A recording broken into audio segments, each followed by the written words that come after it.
Welcome, everyone. Once again, thank you all for being here this evening. Many of you know me. My name is Alex Matthews, and I am the congregational leader of Congregation Avas Achim in Newburyport. On behalf of CAA and the Newburyport Human Rights Commission, I want to thank you all for joining us this evening. I also want to extend a welcome to my colleagues from the Human Rights Commission, as well as Andrew Levine, Mayor Reardon's Chief of Staff, staff and administrators from the Newburyport Public School System, as well as Lisa Connell, the new editor-in-chief at the Newburyport Daily News. And I'm sure by mentioning some names, I'm missing others, so I really do appreciate each and every one of you being here. I also do just want to remind everyone that this event is being live streamed to YouTube. I will do my best so that the stream only displays speaker view, but if you are more comfortable keeping your camera off, we understand.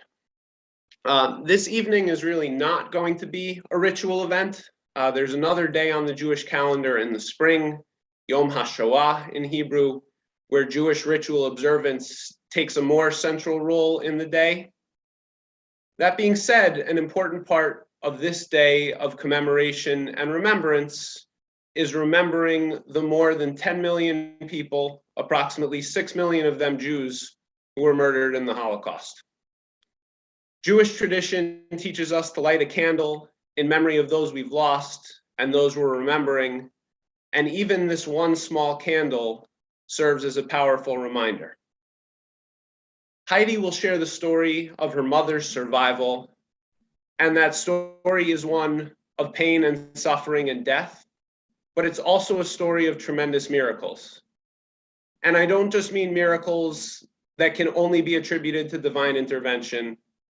I mean miracles of human kindness, miracles of people risking everything to help the Lichtenstein family because it was the only moral and right thing to do.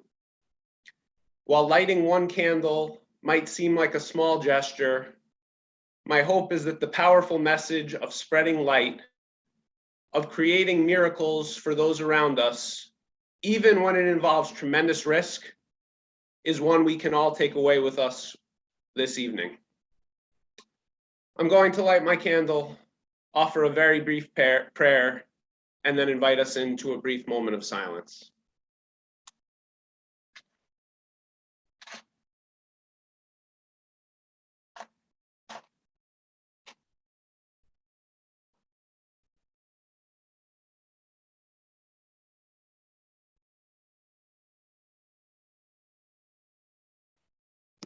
Adonai Eloheinu, Ve'Elohei Avotenu V'Imotenu, Tevarech v'tizkor et kol hanefashot shenehargu b'shoah, v'tinachem v'terapeh kol elu shesavlu v'she'adayin sovlim.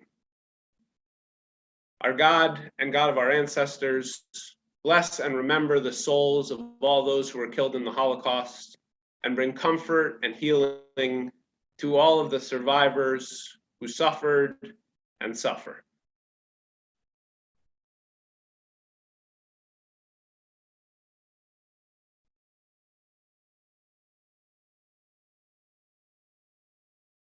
I want to briefly return to the point I made of thanking each and every one of you for being here this evening. Holocaust education and remembrance has long centered around the experience of survivors whose eyewitness accounts and testimony help us to understand horrors that are otherwise incomprehensible. As the generation of survivors shrinks with time, it is incumbent upon their children and grandchildren and all of us to keep their stories alive and to fortify the historical record, especially at a time when basic truths and facts are treated with disdain and skepticism. Heidi Fishman is a shining example of meeting that challenge head on. Heidi has taken her mother's family's incredible story of survival and suffering in Nazi-occupied Netherlands and turned it into a captivating book, which is replete with historical documents and appropriate for school children, but beloved by adults. Heidi is also an eager speaker to communities like ours, combining her expertise as a psychologist with the lessons she learned from her experience as the daughter and granddaughter of Holocaust survivors to fight bigotry and prejudice. Heidi has won the Joseph Zola Memorial Holocaust Education Award from the Maurice Greenberg Center for Judaic Studies at the University of Hartford. Her book, Tootie's Promise, was designated by the National Council for the Social Studies and the Children's Book Council as a notable trade book for young people and has won numerous other awards. Before I welcome Heidi to begin her presentation, I just want to briefly address Zoom logistics. There will be time for Q&A at the end of the presentation. I have turned the chat all features off to minimize distractions, but you can chat me directly. If you have any tech concerns or content questions you would like to ask Heidi, please message me directly and I'll moderate the Q&A after she is done speaking. And with that, I'd like to gratefully welcome Heidi Fishman to take the screen.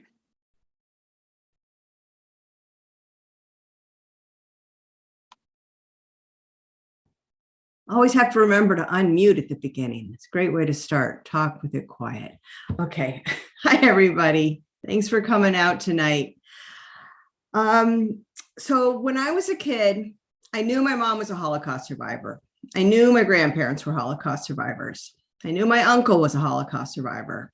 And there were so many Holocaust survivors, I kind of thought, this isn't a big deal, is it? Like, aren't there Holocaust survivors everywhere? Because there were a lot around in my life.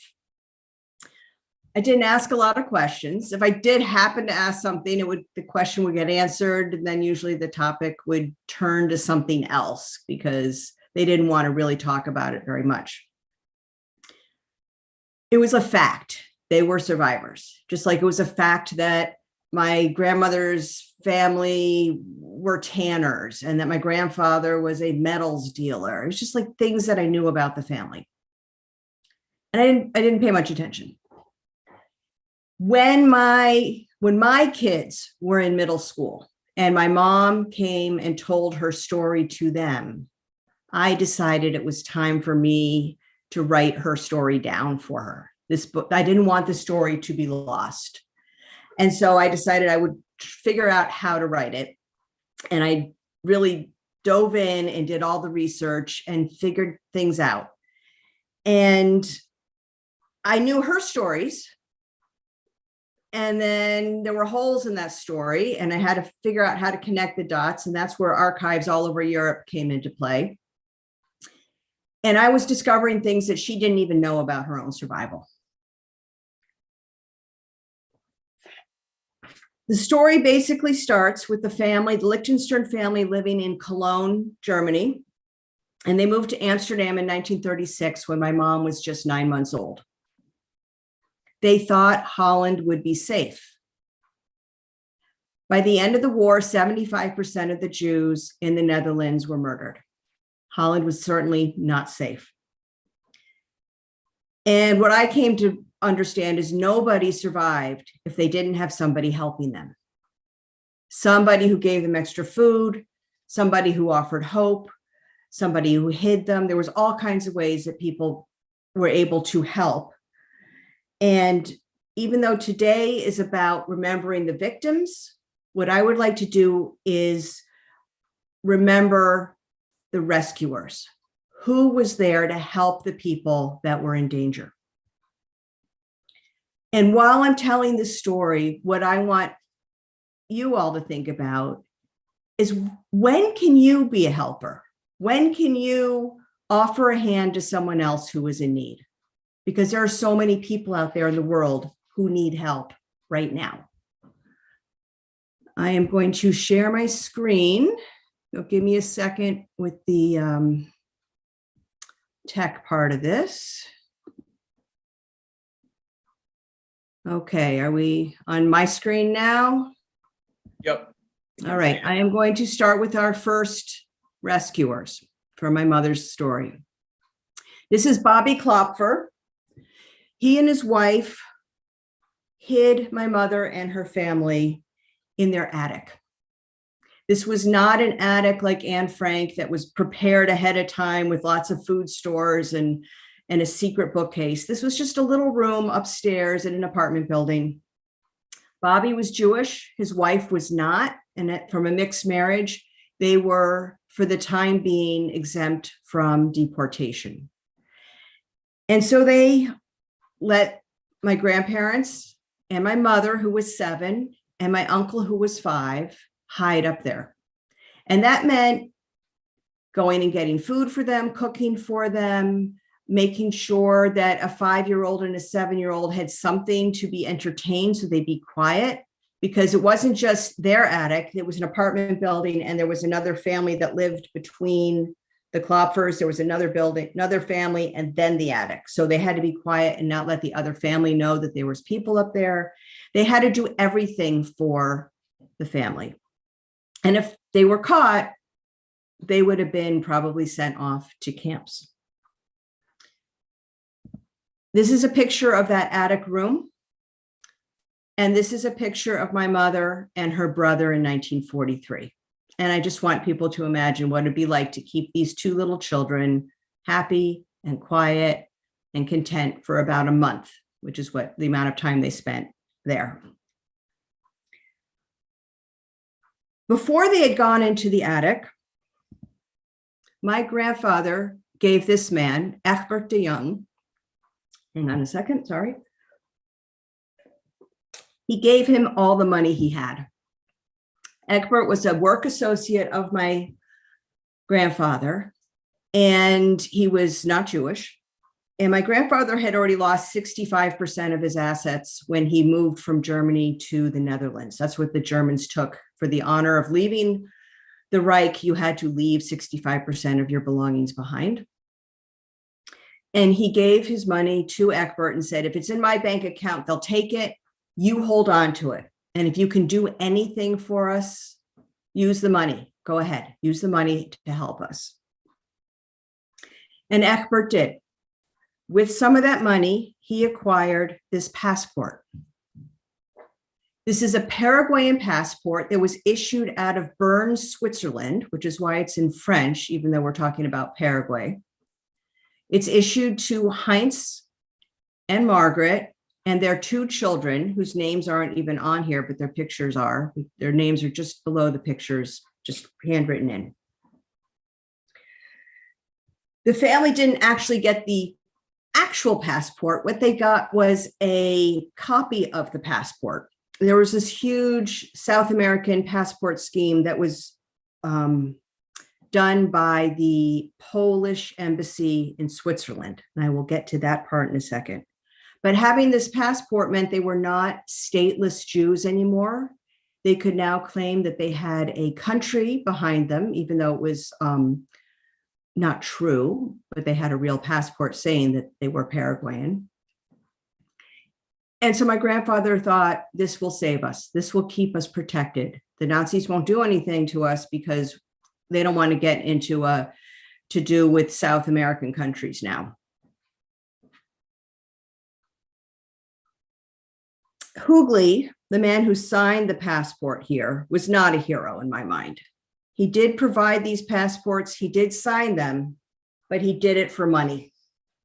If he got enough money, he would issue the passports to people. The people who are the heroes behind the passport scheme is this group of people, which I'm going to try to go through fairly quickly. It is complicated, but I could do a whole talk for an hour just on this, and that'll be another day. Alexander Watosh was the Polish envoy to Switzerland. His right-hand man was Stefan Reniewicz, deputy in consular section. And then their deputy counsel was Konstanty Rokiski. Polish Christian diplomats working in Switzerland. Along comes Julius Kuhl, a yeshiva dropout, decided that he wanted to be in politics. He wanted to be a diplomat. He started playing chess with Alexander Watosh and got himself a job at the embassy. And since he was Jewish and then war broke out, he basically knew all the Jewish movers and shakers in Switzerland. And he was in touch with Abraham Silberschein, who was a devout Zionist, left-wing Polish Jew who found himself accidentally in Switzerland at the time, who was trying to help refugees. And he knew Chaim Eiss, who was one of the first representatives of Agudas Israel, which is a very right-wing conservative Orthodox side of Judaism. So Kuhl managed to get Eiss and Silberschein in communication with the Polish diplomats. And so then this whole scheme came together. Bear with me here. I'm going to explain how this worked. Watosh and Rinievich provided diplomatic cover-up. They were in charge of the operation, and they allowed the embassy to be used for all the communiques and for paperwork to be done. And when the Swiss police found out that this was happening, that false passports were being made, they ran interference, and they basically threatened the Swiss police that they would be embarrassed if they brought this to light, and they made it go away. Kuhl made the contacts between the Jews and the Polish legation. And what happened was then Jews in occupied Europe were told about what was going on through Silberschein and Eiss. They would send photos and personal information to them. Silberschein and Eiss then raised money from international Jewish sources. They sent the money and the photos to Konstantin Rokiski, who gave the cash to the honorary consuls of different South American, Latin American countries. They provided the blank passports back to Konstantin Rokiski, and he filled out most of these passports himself. We're talking 4,000, 5,000 passports for families, so up to 8,000 or 10,000 people were covered by these. He filled most of them out himself by hand. The finished passports then got given back to Silberschein and Eiss, who somehow got them to the Jews all over occupied Europe. This started out to be to save Polish Jews, as they were going to the Warsaw Ghetto and the Lodz Ghetto. But after those ghettos were wiped out, they continued the operation in Amsterdam, in Holland, in France, different places. This was a huge operation. Very few people know about it. These men had no obligation to help a couple of German Jews who lost their German citizenship. They were in Amsterdam, they were stateless, and they helped them. There was no reason to do it other than for humanitarian reasons. Another rescuer is Ignaz Herzfeld. He signed here his signature, his stamp. This is a picture of him, which I just got 2 days ago from his son, who was in Tel Aviv. He signed an affidavit saying that the copy of the passport that the Lichtenstein family received was a true and real copy, and so that it would be honored because they were not given originals. The reason they weren't given original passports was that they were not there for travel. They did not want to have people traveling to these countries. That would have been too illegal. They were just trying to give people fake passports and fake papers so that they could show them to the Germans and say, you see, I'm not stateless. You can't hurt me.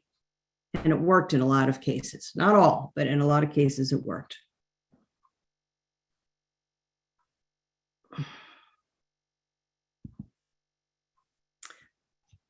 Jakob Yorish is another work associate of my grandfather's. And we believe, I have not been able to trace this 100% yet, but he worked in Basel, Switzerland, which is right on the border of Germany and Holland. It's in that corner. We believe his secretary is the one who smuggled the passports out of Switzerland so that they could get to Amsterdam. And of course, he would have known about it too. He was in on the scheme. Again, these people helping, they didn't have to. The people in Switzerland really were fairly safe, but they did what they could. Other types of rescuers were the Jews themselves. Leopold Oberlander was a friend of my grandfather's. Joseph Sachs was another one of his friends. I don't know exactly how they knew each other, but they all were somehow involved in the metals business. And my grandfather, Heinz Lichtenstern, along with Leopold and Joseph, they set up a scrap metal sorting facility at Westerbork, which was the transit camp in Eastern Holland. The camp had been just there as a holding camp, and the Nazis basically sent all the Jews of the Netherlands there before they sent them east. And what the three men did together is they made this a scrap metal sorting facility so that the Jews could be useful. At one point, there were 1,200 Jews working to sort metal. And if you were useful, you were not sent east. They kept you alive. Now, remember our friend Egbert de Young, the one my grandfather gave all the money to? He was also part of this scheme, and he somehow was involved with the resistance. And a lot of the metal that got separated was then intercepted by the resistance, mixed up, sent back to the camp as another big pile of metal to be separated again. So these Jews that were put to work, they were looking useful, they appeared useful, and they didn't get a whole lot accomplished for the Nazis. So it was a great scheme. So these were Jews helping themselves.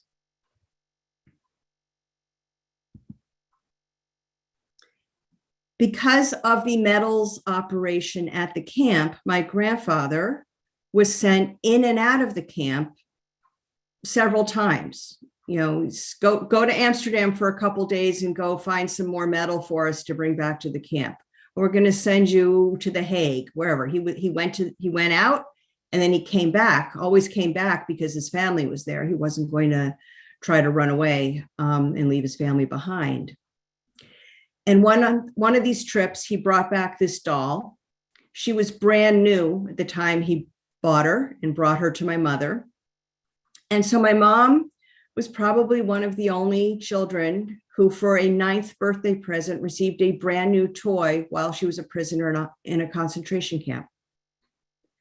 This doll was her best friend. It was her confidant.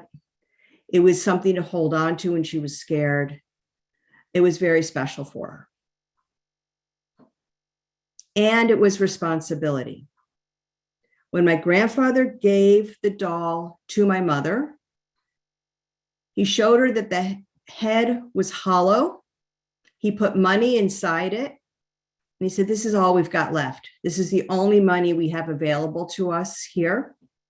We'll use it one day to bribe someone, to get extra food, to save our lives. You're in charge of it. Don't let anybody take the doll away. So now my mother became responsible. A child, 9 years old.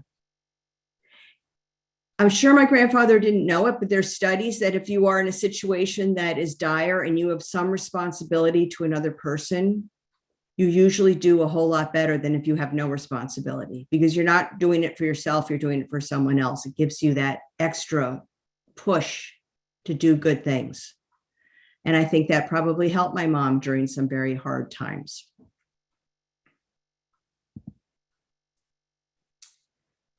When my grandfather went to these, put in quotes, business trips to do the metal deals outside of the camp, one of the things he did was he helped this family. Mao and Gertie Hahnemann were in the camp at Westerbork with the Lichtensterns. They were friends. And they had left their infant daughter with a Christian family. Whenever my grandfather could, he would go check in on Ineke. And he would bring news back to Mao and Gertie to let them know how their daughter was doing.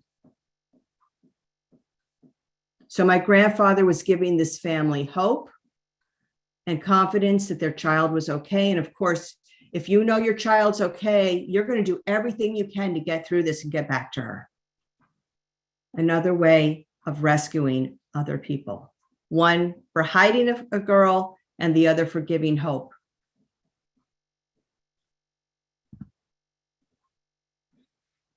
After about 9 months in Westerbork, the family was sent to Theresienstadt. My mom remembers that train ride. She said it was 2 or 3 days on the train. She was very, very scared. Everybody was scared. She remembers they just sat in a corner of one of these cattle cars, and sitting nearby was Max Ehrlich. He and his wife were actually friends with my grandmother, my grandfather. He was a top German film star. He was a comedian, a singer. And while he was at Westerbork as a prisoner, he created the Westerbork Cabaret. The Jews found a way to entertain themselves. They entertained the Nazi guards at the camp, which again, they were being useful, so they got to stay alive by being entertaining. But on this train ride, my mother remembers him singing and telling jokes and doing what he could to keep people somewhat hopeful and not despondent when they didn't know where they were going on a 3-day train ride east, where all they knew that east was bad.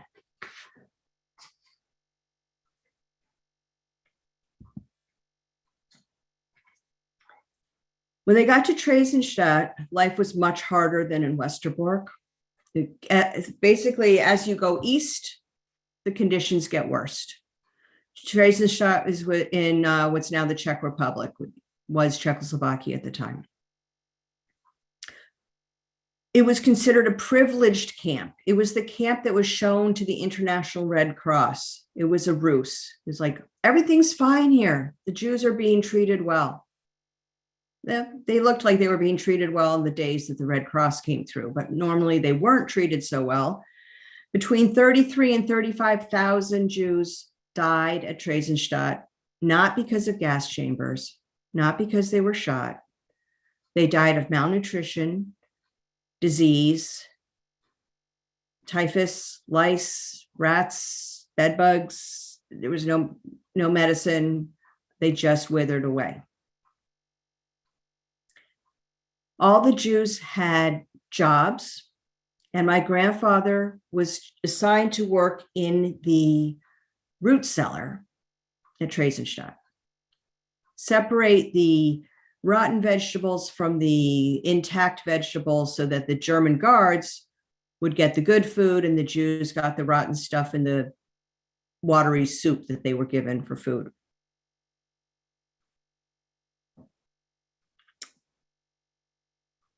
When he was working in the root cellar, this is a picture of him before the war. One of the guards, I don't know which one, if it was somebody from this photo or not, would basically say, "I'm going on break, you're on your own." And that was the signal to my grandfather that he could steal vegetables. He would stuff his pants, the baggy ski pants, full of food, and run it over to my grandmother. And when I was talking to a friend of my grandfather's, when I was doing research, he told me that the Nazi guard that let him do that had previously been the head waiter at a posh restaurant in Berlin. And my grandfather had gone to that restaurant quite a bit on business trips before the war, always tipped well because he wanted good service, wanted the best table. And when he did that, I guess this man remembered him and repaid him by letting him steal food. So here we have a rescuer who was an SS man. After the war, my grandfather had said that he would always, if he had the chance, he would have testified in that man's behalf, so that he wouldn't be tried as a war criminal or such, but he never had the chance to do that. I don't know what happened to him.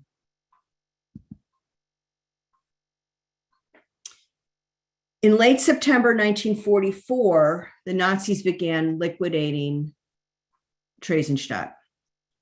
Over the course of a month, there were 11 transports with 17,000 people that were all sent to Auschwitz.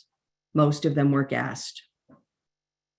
On one of those transports, my grandfather was supposed to be on it. It was a transport for 2,500 men between the ages of 16 and 55. He went to his family when he found out he was going to be on that transport, and he said goodbye. And my mom remembers him crying and saying goodbye. I'll never see you again. The next day, he reported to the train. And before getting on the train, somebody he knew said, "Don't you have a Paraguayan passport?" He's like, "Well, yeah, but it doesn't work." It didn't stop them from sending me to Westerbork. It didn't stop them from sending me to Theresienstadt. They said, "Try again." So my grandfather showed the passport to some German official, and he was given this little piece of paper, withdrawn. Ausgeschieden means withdrawn. He did not go to Auschwitz that day. When I checked the Yad Vashem files, 2,499 people arrived in Auschwitz on that train. One was missing. I don't know if that was my grandfather, but they meant to send 2,500. Of course, the friend who told my grandfather to use the passport, I'm sure he went to the gas chambers.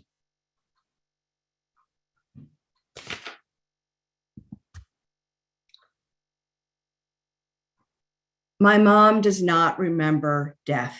It was all around her. She doesn't remember it.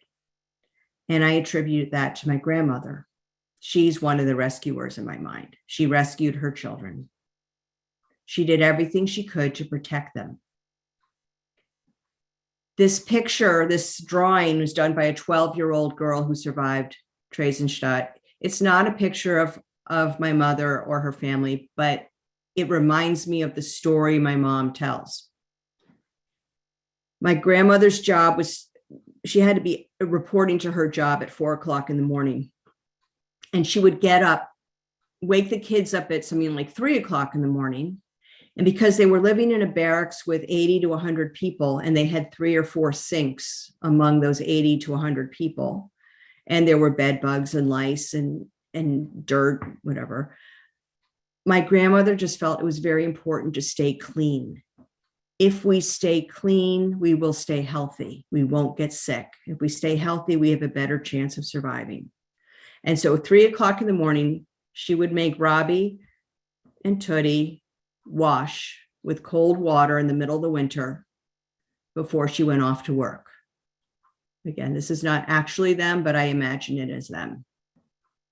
And that was her way, one of the things she did to rescue her own family. In May 1945, the Russians liberated the camp. The Jews were as afraid of the Russians as they were of the Nazis. They were like, "This, we don't want them to, we want the Americans to liberate us," but it was the Russians. And they had heard all terrible things about Russians who raped the women and assaulted people, and they were scared. And the story goes that my Uncle Robbie went out to the curb and he saluted a Russian soldier who grabbed my uncle and took him away. And my grandparents were beside themselves. They didn't, what's going to happen? Wait, they're taking our child. And then Robbie came back with armloads of food. So these soldiers were good. They were helping. There's even more people who helped, even after liberation. It was really hard to get home again. When the war was over, there were just thousands and thousands of people everywhere who were in the wrong place. They wanted to go home. And even some people knew where they wanted to go, and some people didn't want to go home because their home was so anti-Semitic or bombed, and they didn't know what their neighbors would do if they did arrive home. And there were DP camps. This man, Lloyd Miller, was in Pilsen, Czechoslovakia. And when the Lichtenstern family got to Pilsen, he and his buddy, my mom can't remember the buddy's name, were just very, very special to the family. They spent a couple days together, tell us about the world, tell us about the camps, talking, catching up with just life. My mom says it was the first time she ever had chewing gum. There was cartoons to watch. And then she had a little crush on Lloyd.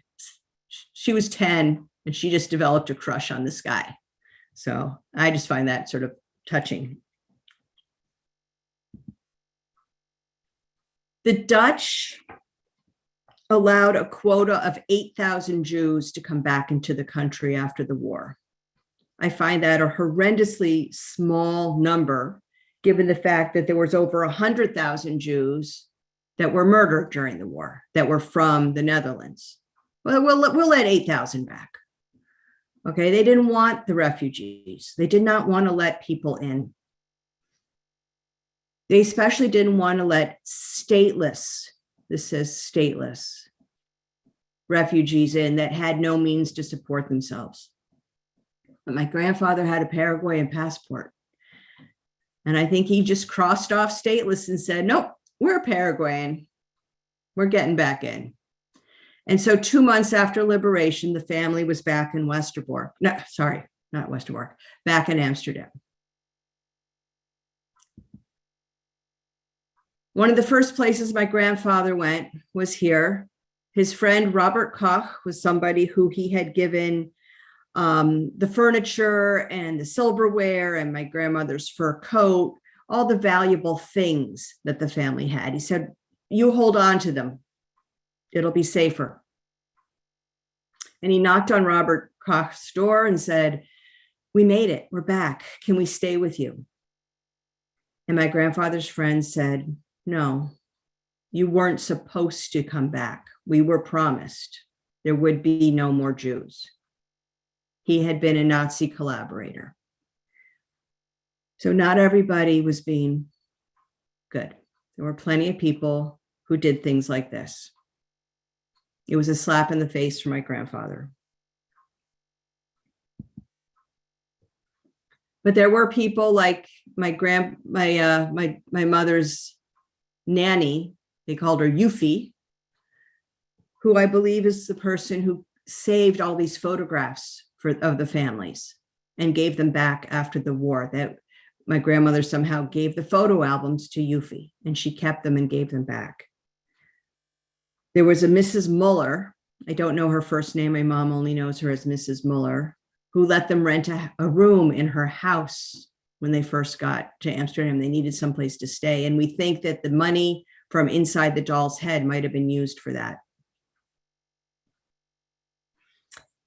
And then Egbert de Jong, when he found out that the family had survived, gave back all the money except for what was used for the passport to the family. From 1933 through 1945, there were an infinite number of decisions made by millions and millions of people. Some of those decisions were nothing less than evil. Many were cruel and based on hate. Still others were the types of moral dilemmas that nobody ever wants to face. Do I save this life or do I save that life? There were people who chose to lead a quiet life and ignore the turmoil. And then there were those who found themselves in a position to help. Some helped loved ones, some helped acquaintances, others helped total strangers. For some, doing the right thing was easy, and for others, it took immense strength and courage. Some were never in danger, and others risked everything. Today, we remember the 6 million victims, but I would also like us to remember the upstanders who helped. And as we remember, I also wonder if we can act. Can we? Can you and I, can we as ordinary people help somebody in need? Thank you. Thank you so much, Heidi. I think that if we were in a room together, it would be somewhere between thunderous applause and just kind of stunned silence and taking it all in. And thank you for sharing your mom's story, and thank you for doing all that. I can't imagine how much research and what different paths you must have gone down.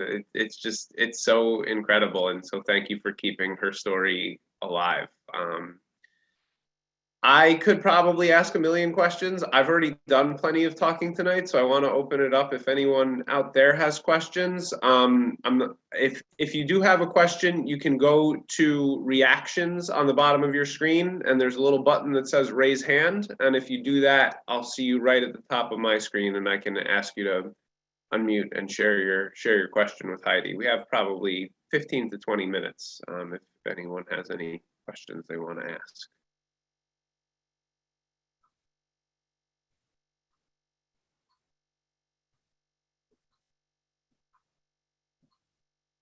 I'll give it one more minute, Heidi, and then if I'll prime the pump with one or two. I can just keep talking too. There's so many stories out there. Well, I see Amy and Rose have a question, and Amy, you should be able to yeah, there we go. Rosie has a question.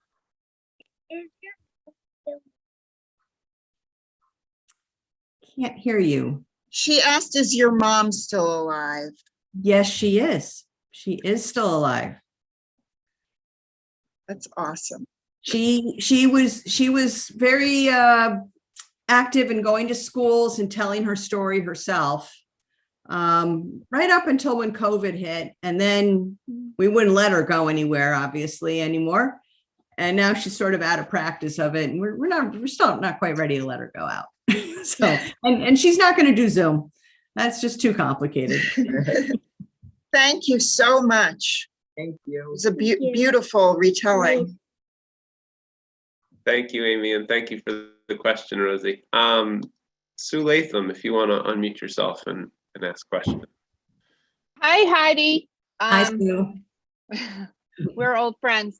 I wanted to ask you what you're working on now. Like, how has this project, you started out telling the story of your family and being curious about your own story, and then how has that impacted your life? And where, you know, I've heard a little bit about the things, how it's taken on a life of its own, but can you tell us about that? Like, and how it's changed your life, maybe? I've become a little more public than I ever expected to become in my lifetime. One thing, right now I'm on the board of the Vermont Holocaust Memorial. It's the only Holocaust themed I guess that's not the wrong word, but the only Holocaust organization in the state of Vermont. And we're trying to establish Holocaust standards for schools so that all students in Vermont will get a good education about the Holocaust. And we're also working on building an actual monument somewhere in the state, probably in Stowe. We're not sure yet, but we think it's going to be in Stowe. I'm also on a committee. It's called the International Watosh something or other committee. I can't remember it, but it's a group of international people who are trying to get this story about the passports and the diplomats, that how that whole operation has people don't know about that story. And it's actually a fabulous example of people stepping up and what I call reaching across the aisle and helping each other and helping total strangers, even though they came from very different walks of life and different left-leaning politics and right-leaning politics, but we're all going to work together to save lives. And so we're trying to get that story out there more. Thanks, Heidi. Bronson, if you want to unmute yourself.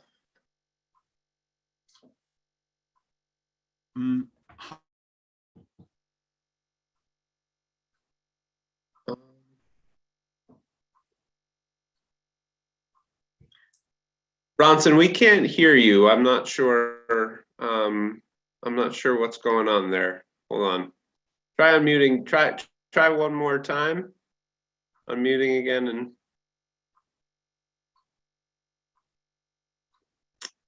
Maybe he can write it in the chat. Yeah, if you want to send it to me in a chat, I'm happy to read it on your behalf to Heidi. But for the moment, we'll turn it over to Judy Matthews.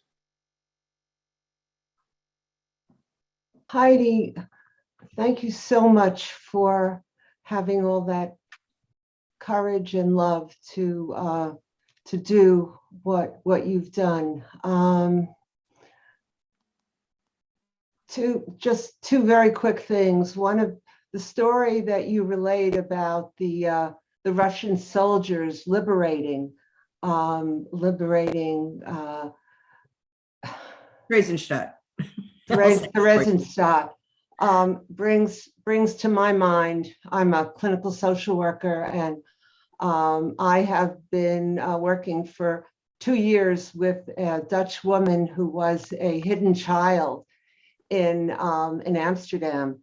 And at the age of 93, she shared with me that one of the happiest days was when the Canadian soldiers came into Amsterdam to liberate.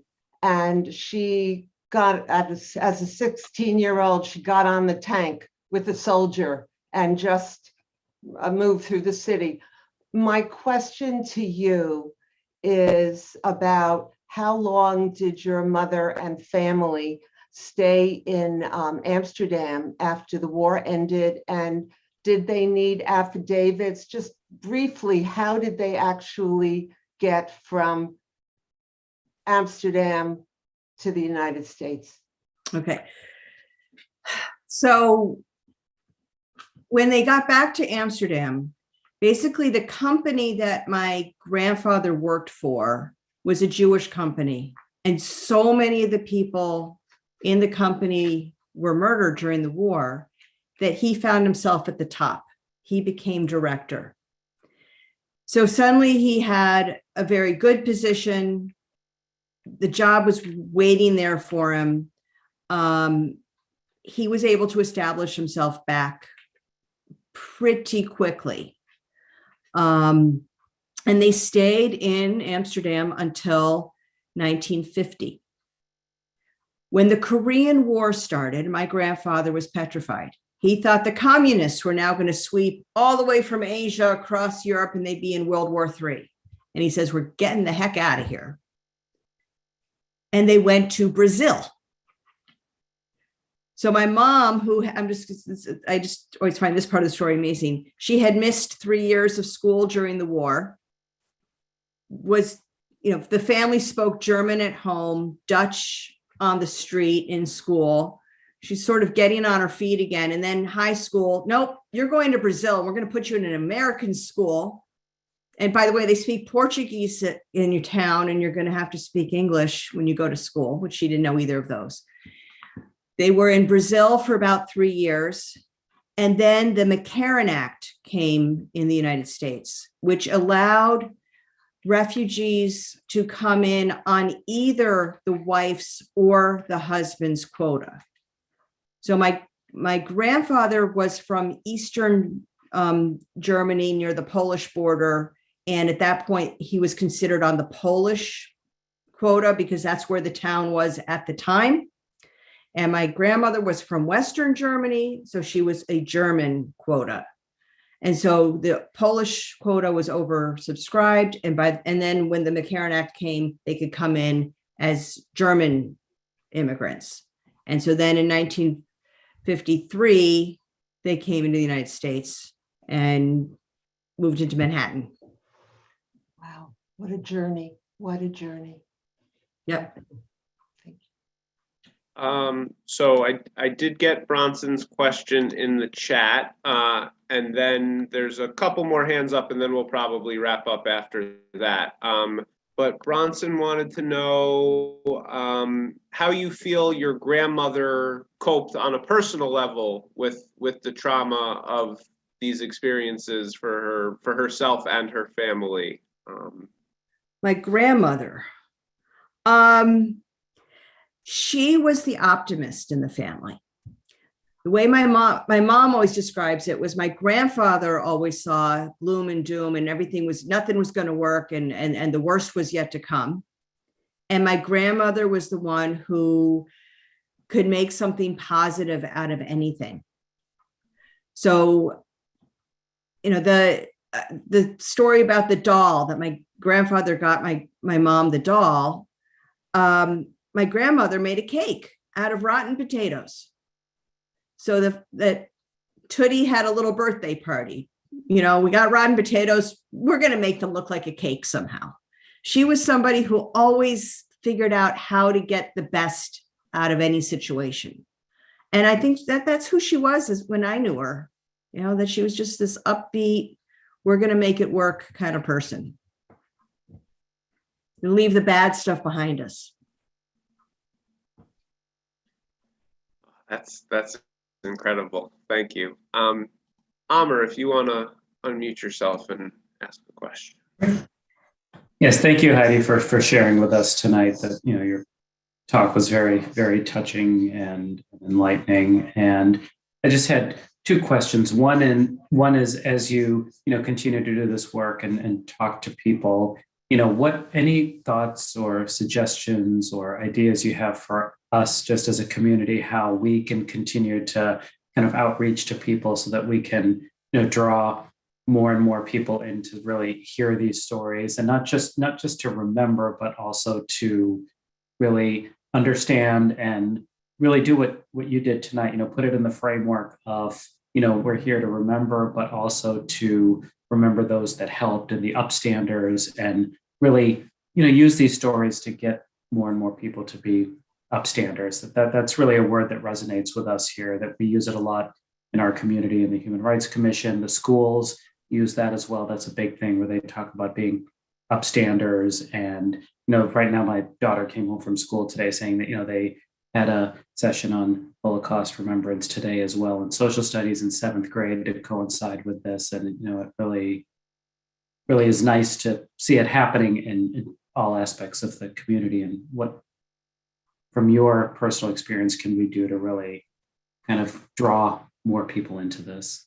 Yeah, well, I don't know how to get more people, but the people we've got, I think part of it is telling the personal stories. When there's a social studies class and they talk about 6 million or 11 million and the big concepts, it doesn't mean anything to people in their heart. It's a fact. I mean, that's how I grew up. My grandparents were Holocaust survivors. It was just a label. And people have to learn what happened by learning a personal story. What did Tootie go through? What happened to this family? What was it like when this family was separated? When you start having those more intimate moments, then you get it. And you see that it's more of a humanity thing. It's not about Jews, and it's not about, labels. It's about people, and we're all people. So we should be able to relate to each other on that. Any family where suddenly the son is picked up and taken away by a bunch of soldiers and they're worried about what happened to their son, I think everybody gets that. It doesn't matter what your culture is. So those particular stories are how we get people to understand. Thanks for the question, Amr. And Amr, of course, for those who don't know, is the chair of the Newburyport Human Rights Commission. And so obviously that question is near and dear to him, as he does so much of that important work for our greater community. So thank you, Amr. And I also just want to highlight, before I turn it over to you, Joel, for what I think is going to be the last question, that Heidi has been in touch with the administration at the NOC. And I believe there are plans to bring her in to speak to our 7th graders when they finish towards the end of their Holocaust education unit. So again, really bringing these stories home to another generation that does need that personal connection. So really appreciative for that as well. Joel, if you want to unmute yourself. So thank you very much, Heidi. It was beautifully done. Could you talk about what's happened with the book and a couple of stories about presentations you have done? Sure. Well, the book is, I'm just real happy that, I get a call from my publisher saying, oh, you won an award. And I'm like, oh, that's nice. And then a few months later, you won another award. I'm like, whoa, wait a minute. Where's that coming from? Not what I expected, because I'm not, I didn't go to school to become an author or become a writer. I'm a psychologist. But I think I figured out where that history is important, because you interview people and you get their stories and you get their emotions into it. So that's what I did. There's a few schools who have picked it up as like their all school read, or their all sixth grade read, that kind of thing. And that's really exciting when I get to go into a school where the students have already read it. I don't have to tell them the story. They've read the story, and then I can tell them about some of the research behind it. One of the experiences I had after the book came out, so I didn't know where the passport came from at the point where the book was published. I had looked and looked and looked and tried to figure out where the passport came from. What I knew was my mom would say, we had a Paraguayan passport, and your grandfather showed it and he didn't have to go to Auschwitz. And that part of the story I knew, but I kept saying, well, how'd you get it? I don't know. Well, I pieced it together. I found this research that was going on in Switzerland, and there was an article about it. And I saw that the handwriting on the passports they were talking about was the same handwriting as our passport. And I got in touch with the researchers and the person who wrote the article about it. And I said, is it possible that this is the same kind of passport from that? And the reporter never got back to me. Instead, I got an email from the Polish ambassador to Switzerland, from 2017, who the current Polish ambassador to Switzerland. And so suddenly I'm in correspondence with an ambassador who's, I can now say, is my friend. And he's now actually on the security for the Polish president. He's like one of the security guys for the current Polish president. And I ended up on Israeli TV because I was at a ceremony in Switzerland and I was talking to the Polish president about the passports, and the paparazzis were in my face. So it was like, what is happening here? So I just went to write a children's book, and I end up with this like international paparazzi situation with politicians whose politics I don't like, and I'm on TV in a foreign country. So things happen. Thank you. Thanks for the question, Joel. I did just put in the chat a link to Heidi's book. We're not here to sell books, but it is an incredible story. I read it, I think in about 2 days, not just because it's a children's book and I could read it quickly, but also because it was really captivating. And yeah, so thank you. Thank you for writing it, Heidi. And thank you again for coming and sharing the story and the stories with us, and really doing what you do to honor that legacy and to keep the stories alive. It's really such important work, and so needed in the Jewish community, and again at this moment of like doubting history and doubting the things that should be near and dear to us. It's so necessary for the world. So thank you so much for that. Thank you for everyone who joined and spent this part of their evening with us and dedicated just this little bit of time to remembering and honoring. Yeah, thank you all. Thanks for having me. Good night, everyone. Thank you. Good night.